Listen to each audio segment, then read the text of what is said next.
This has to be the coolest place ever where I've cooked anything. I mean, look at the back.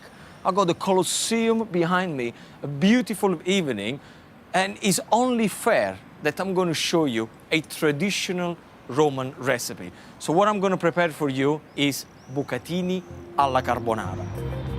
For this pasta dish, the star ingredients are eggs, cheese, and the meat I've just bought. The guanciale looks so tender, it will taste amazing with the pancetta. That's it. Now that I have my meat nice and chopped, let's cook it. Butter will give the meat a lovely rich flavor when it cooks. And a splash of olive oil stops it from burning. Now is the time that the guanciale and the pancetta go straight in.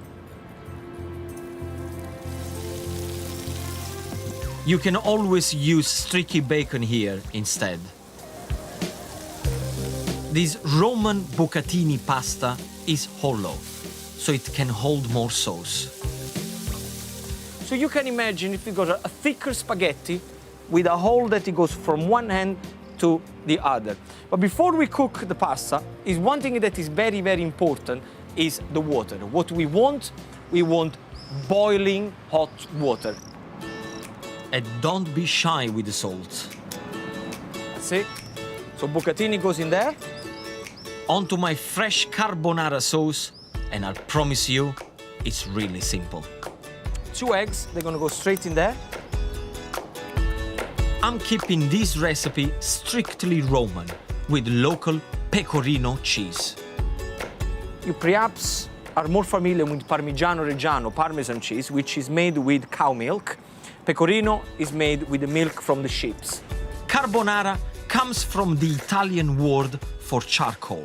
Legend has it that this dish was invented by charcoal makers who only had a campfire to cook on and few ingredients. There is no cream in my carbonara, there aren't any mushrooms, there aren't any peas, because I'm showing you a traditional carbonara sauce.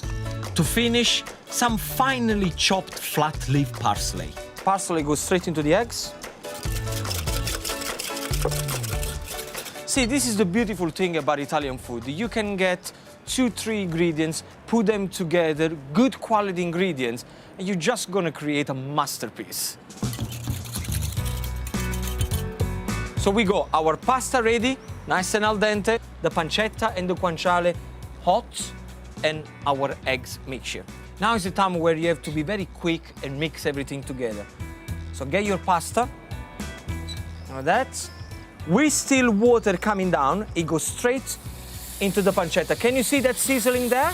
I need a little bit of the heat from the pancetta and the oil to completely cook my eggs. So mix everything together. Take the pan away from the heat when you add the eggs in there. Mix everything together for about 10 seconds, very, very quickly. The heat from the oil is going to make sure that the eggs, they're going to be cooked. Serve it straight away, straight into your serving plate. Fantastico. And there you have it. Colosseum in the back, bucatini alla carbonara on my plate. Right now, I'm the happiest man alive. And I'm about to get even happier. I have the truly behind me fantastic ingredients on my table, so I've decided to prepare Pagnotta Imbottita, which is bread stuffed with salami, cheeses and vegetables. Off comes the top of my rustic loaf. Once you take the top of the bread off, get yourself a tablespoon and take all the center of the bread out. Of course, don't throw the dough away, because what you can do with this one, you can make toasted breadcrumb, meatballs or meatloaf. The first ingredients that we're gonna put in there is cheese. I'm using a local cheese that is called Caciocavallo. Lay the bottom of the bread, and it's very important to put the cheese first, because when you're gonna put the other vegetable in there, they're gonna have oil in it, and the cheese is gonna stop the oil oozing out of the bread. If you don't have caciocavallo, a strong, firm cheddar will do the trick. Now, as soon after the cheese, we're gonna put the salami. And when you put the salami, make sure that you cover the sides of the bread. Parma ham or bresaola will also go really nicely with the cheese. After the salami, courgettes. I'm using here grilled courgettes. They go in all over the side of the bread, and make sure when you put the ingredients in that you press it down with your fingertips so everything gets very nice and tight. Now for a classic Puglia ingredient. These are sun-dried tomato in oil, and they're absolutely delicious because they're nice and sweet, they got all the herbs with it, and I'm also relying on the flavor of the oil. Press them on top of the courgettes. On top of the sun-dried tomatoes, I'm gonna pour my roasted peppers. Don't panic, you can use the one in the jar. And it doesn't really matter what color peppers are, yellow, green, red, it's absolutely fine. Now, give it a good sprinkle of black pepper. And the last layer we're gonna do is to put cheese on top. It's gonna help for you to press everything down and there is no oil that is gonna go everywhere. How easy is this? I'm happy with this. Make sure you cover with the top of the bread.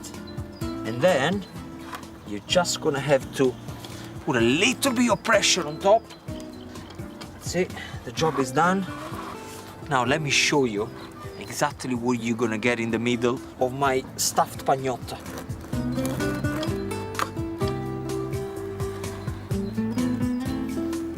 There you go, my Pagnotta Imbottita. Stuffed bread with salami, cheeses and vegetables. My favorite food on the go. This is the tastiest sandwich ever. A beautiful mix of colors and flavors.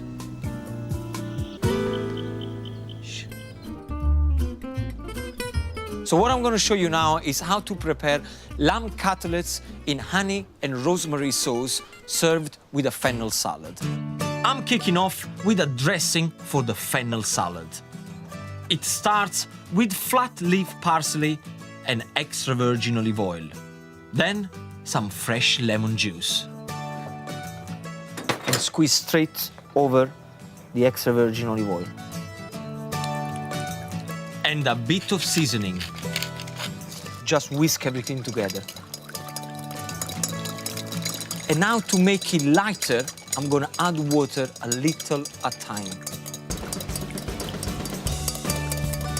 Now, can you see what's happening there? The dressing is getting very creamy without using any other fats.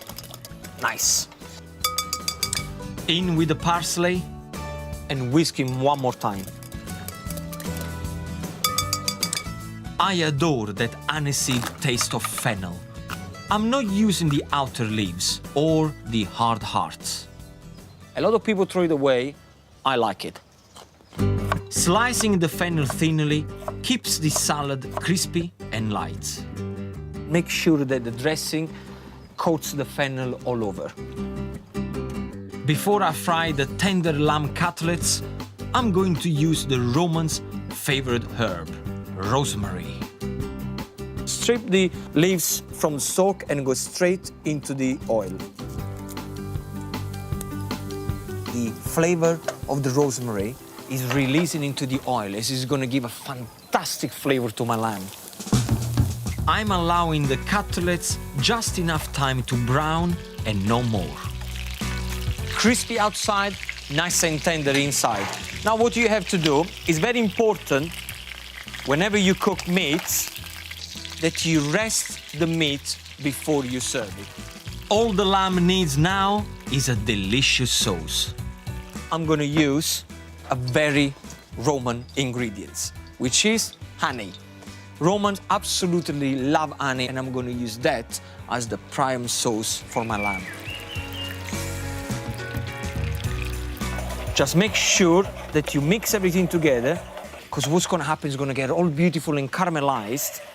And of course, if you don't want to use lamb, this honey and rosemary sauce will work absolutely fantastic with pork, beef, and believe it or not, grilled vegetable. Mwah. Fantastico. Everything's ready to serve.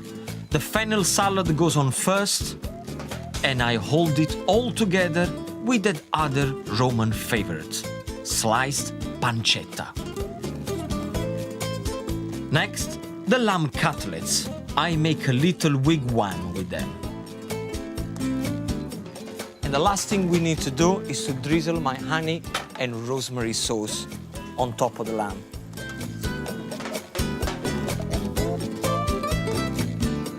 Look at that. Lamb in rosemary and honey sauce with a fennel salad. Simplicity at its best.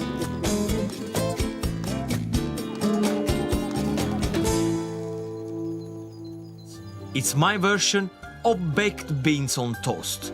Cannellini beans on bruschetta.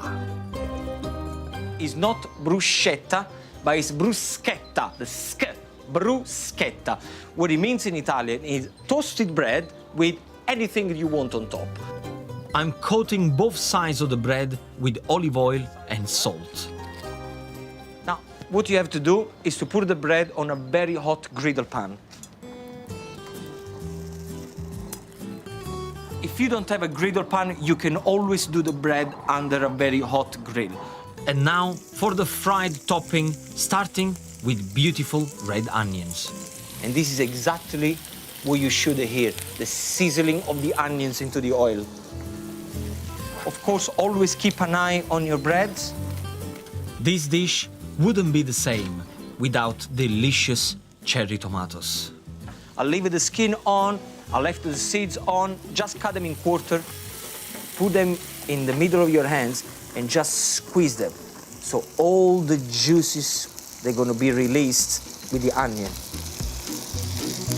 That's it. The only thing you have to do, mix everything together and let it cook for an extra minute.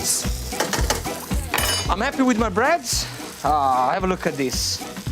This is exactly what I want.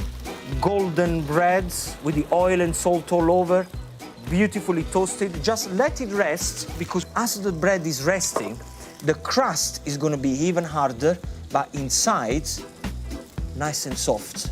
And now I'm going to add chopped flat leaf parsley. And when I say chopped, I don't mean finely chopped. I want your parsley to be nice and rough, just like this, look. Leave it rustic, leave it rustic. Okay, give it a good shake. And now the cannellini beans. Now make sure you drain them from their water. Mix everything together and sprinkle over loads of black pepper.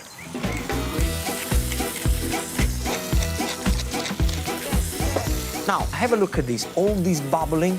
This is the juices from the tomatoes and the beans releasing, and I want you to leave it like that for 1 minute. My bread is cold, so to turn it into that authentic bruschetta, it needs to be rubbed with garlic on both sides. Look at this glistening bean and tomato mixture. Buonissimo. It will taste so amazing with my garlic bread. Oh yes, extra virgin olive oil to finish. You may call it these beans on toast. I'll call it bruschetta with cannellini beans. These beans really beat those baked ones. Simple, quick to make, and delicious.